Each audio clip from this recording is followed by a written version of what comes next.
बात पे उत्तराखंड की करना चाहूंगी। वहां पर यूनिफॉर्म सिविल कोड लागू हो गया, पूरे देश पे लागू होना चाहिए, इसको लेकर लंबी बहस चली।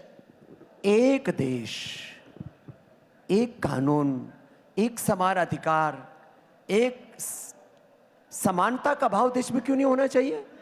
एक देश में दो झंडे, दो कानून, ये जो पूरा दोगलापन कैसे चल सकता है? तो एक देश में एक विधान होना ही चाहिए। तो समान नागरिक संहिता ये तो हमारे संविधान की मूलभूत भावना है। संविधान की जो आत्मा, the soul aspect of our constitution is equality. तो और यही हमारा वेद का भी उद्घोष है, एकत्व मनुपश्यतः सहनाओ, तो एकत्व सह अस्तित्व और सामंजस्य, हार्मनी, परस्पर भावयन्तः श्रेयः परमावाप्स्यथ यत्र विश्वम भवत्येक नीडम। तो संविधान की मूल आत्मा के अनुरूप है समान नागरिक संहिता, और उसका प्रारंभ उत्तराखंड से हुआ है।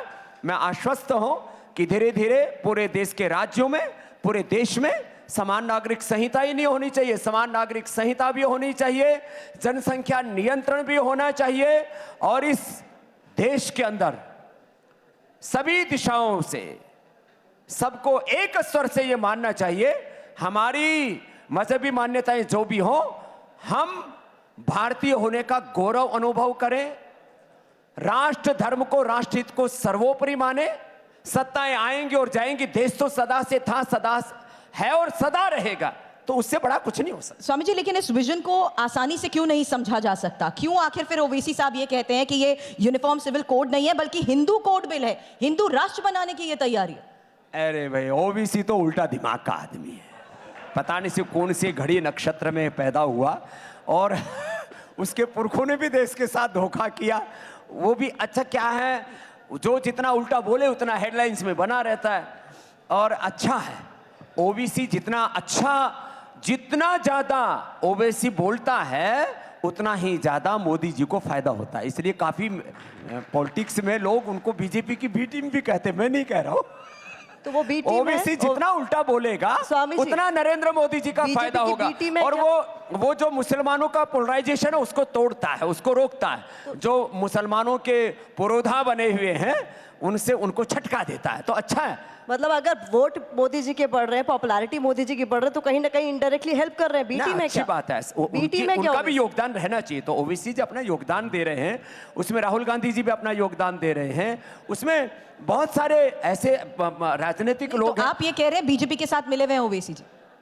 नहीं, मैं कह रहा हूं आज मोदी जी की जो लोकप्रियता है उनका अपना पुरुषार्थ तो है ही, इसमें बहुत सारे विपक्ष के नेताओं को, जो सनातन को कीड़े मकोड़े बोलते हैं, जो भगवान रामकृष्ण को अपशब्द कहते हैं, जो अलग अलग प्रकार से भारत और भारतीयता के ऊपर प्रश्न खड़े करते हैं, तो इसी जो मोदी जी को पता नहीं उनकी जाति के ऊपर, उनके माता पिता के ऊपर, उनके जीवन के ऊपर कई तरह से, तो जितना भी कुछ हो रहा है ना भाई, मोदी जी की 400 पार जो आए या ना आए, यदि ये सारे विपक्ष वाले ऐसे उल्टे पुल्टे बोलते रहे तो फिर तो 400 पार लगी जाएंगे।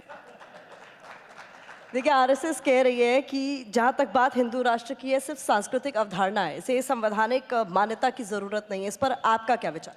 देखिए, आप उसको ऐसा बोलिए, भारत एक सनातन राष्ट्र है, सनातन माने जो शाश्वत है, भारत एक आध्यात्मिक राष्ट्र है, इसमें कोई विवाद नहीं है।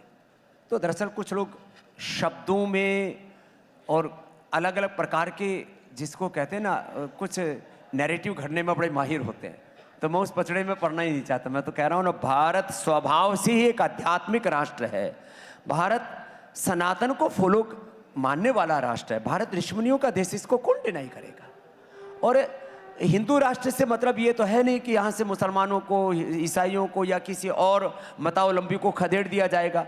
भारत में तो सदा सदा से सारी संस्कृतियाँ बढ़ी हैं, पली हैं, पोषित हुई हैं। और आपको मैं एक बात बताना चाहता हूँ, इस्लाम के जो मूल सिद्धांत है, ईसाइयत के जो मूल सिद्धांत है, और जितने भी पूरी दुनिया में विचारधाराओं के नाम पर जो भी पूरा एक आइडियोलॉजिकल थॉट प्रोसेस जो भी है, उसका जो मूल है वो भारत है।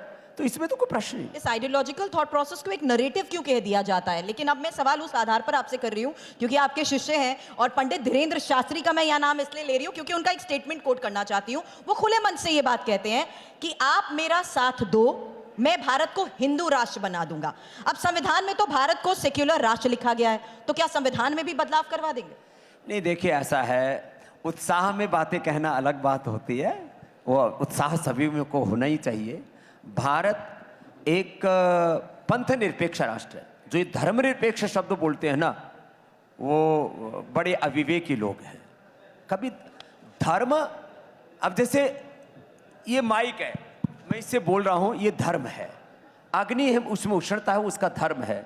जल में शीतलता, उसका धर्म है। आप जो है खबरें पहुंचाते हैं देश तक, वह आपका पत्रकारिता धर्म है। कोई धर्मनिरपेक्ष कैसे हो सकता है?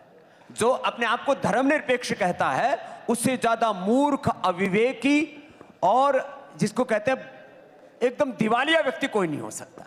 तो इसलिए भारत एक पंथ निरपेक्ष राष्ट्र है, और इसकी जो आत्मा है वो सनातन है, और इसका जो शरीर है वो सारे पंथ निरपेक्षता है। उसमें सारे मत, पंथ, संप्रदाय, विचारधाराएं, सब आइडियोलॉजिकल थॉट प्रोसेस हैं। लेकिन कुछ लोग यहां पर रिलीजियस टेररिस्ट हैं, बौद्धिक आतंकवादी, मजहबी आतंकवादी, राजनीतिक आतंकवादी। ये जो रिलीजियस टेररिस्ट हैं, ये जो पॉलिटिकल टेररिस्ट हैं, ये जो इंटेलेक्चुअल टेररिस्ट हैं, और कौन है? मैंने उनको कई बार तो बड़ा हमको भी लोग रगड़ते हैं। मैंने ये मजहबी माफिया, राजनीतिक माफिया, शिक्षा माफिया, चिकित्सा mafia, drug mafia, medical mafia कह दिया, तो एक दिन तो हेमंत जी ने एक पूरी पंचायत लगा दी डॉक्टरों की, और उसमें कई को मुझे धमकाना पड़ा। मैंने कहा चुप हो जा, फालतू की बकवास कर रहा है। तो ये सब लफड़े चलते रहते हैं। देश बहुत बड़ा है।